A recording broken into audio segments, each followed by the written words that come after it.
I think it was Steve Bannon that actually said on his War Room show in the morning, I think a couple months ago, he said China's not communist. He said China's more capitalist than America.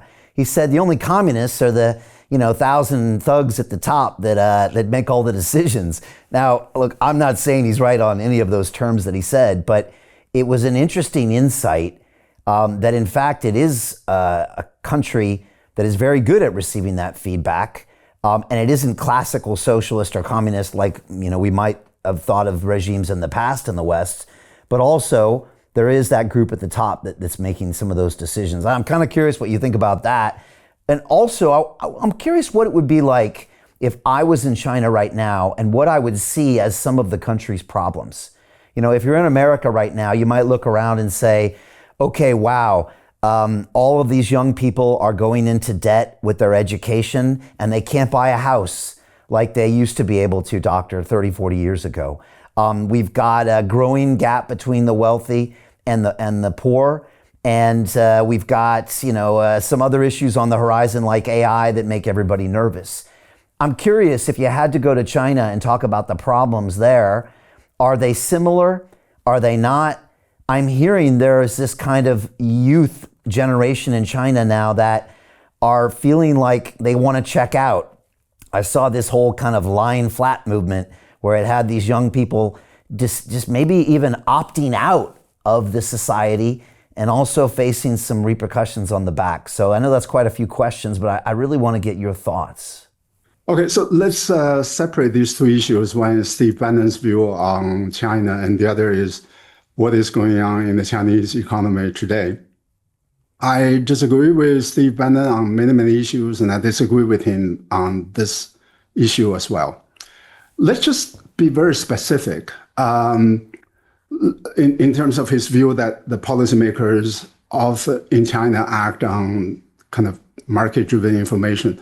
Look at the one-child policy program that they have implemented.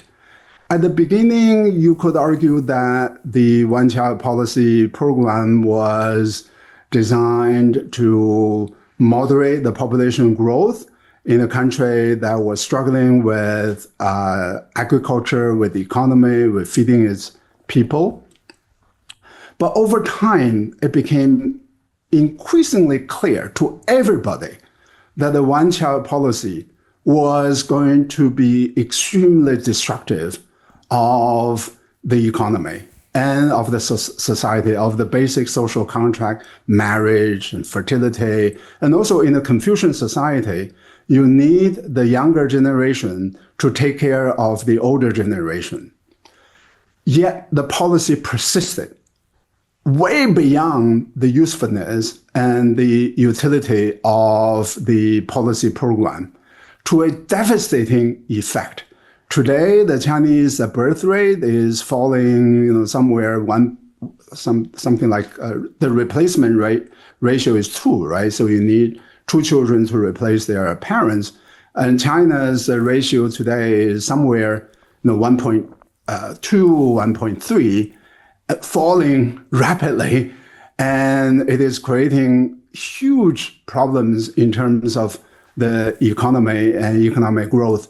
And by the way, the information about how wrong that policy was available for many, many years. Academics wrote about it, and I wrote about it, and yet all of that was dismissed. And then they acted to reverse the policy by 2015. It was already too late.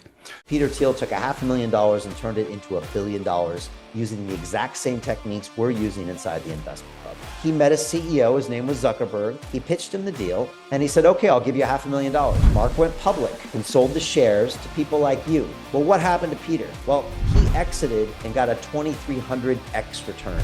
The wealthy invest in early stage companies, folks. The public markets are for suckers. It's a rigged game. By the way, this happens in crypto as well. It's called pre-sale tokens. This is Solana. Does anybody know this chain? They sold pre-sale tokens for 4 cents. And you can see the date on there, April 5th, 2018. Look at Solana today, folks. That thing's up over 1,000x. The media and Wall Street and all these hype people get you to buy the top. Meanwhile, they put their clients in at the bottom and they use you for liquidity to make their clients rich. You can play this same game. You just have to have the financial education and the deal flow. That's it. So this is related to the second question that you asked about what is going on in Chinese economy today. It is actually remarkable for a country that is now having very low replacement ratio and low fertility rate.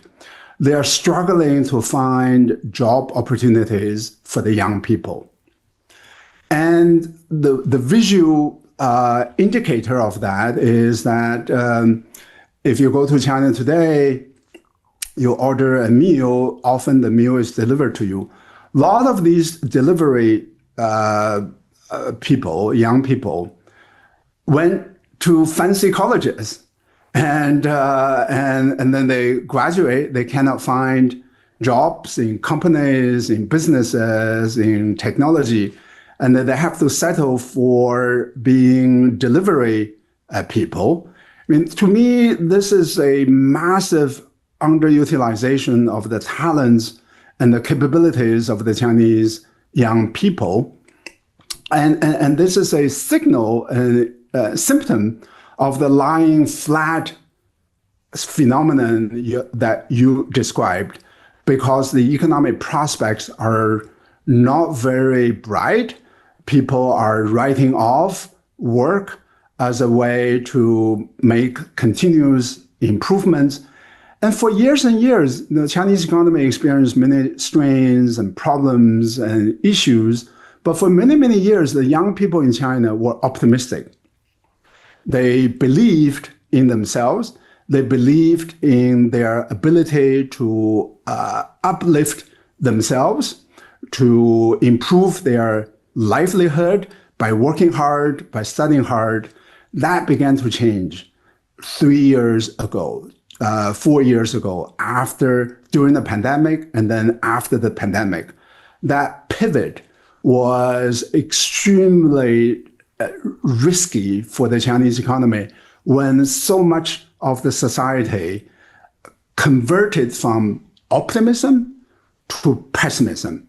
And that has a huge effect across the board, not just in terms of the work, but also in terms of the ability of the middle class to consume, whereas the Chinese economy has this massive production capacity without comparable level of the consumption. And that spells implications for the rest of the world, for the United States, for Europe, and for other parts of the global economy, because the export is really the only way for the Chinese economy to generate revenue growth. To continue watching the rest of the episode for free, visit our website londonreal.tv or click the link in the description below. Hi, it's Brian Rose from London Real. You probably know that we've just recently been re-platformed on YouTube after 25 months completely in the dark. The truth is, I really need your help. What I really need you to do is click on that subscribe button right now, like this video, and maybe even leave a comment or share the link with friends.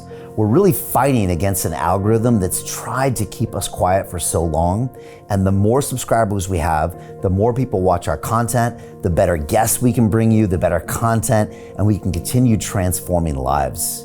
We've been doing this for 14 years now. I want to do this for another 14 years, but I really need your help. So click on that subscribe button, like the video, leave a comment, share this, and we're going to continue to bring you more and more great content. Thank you.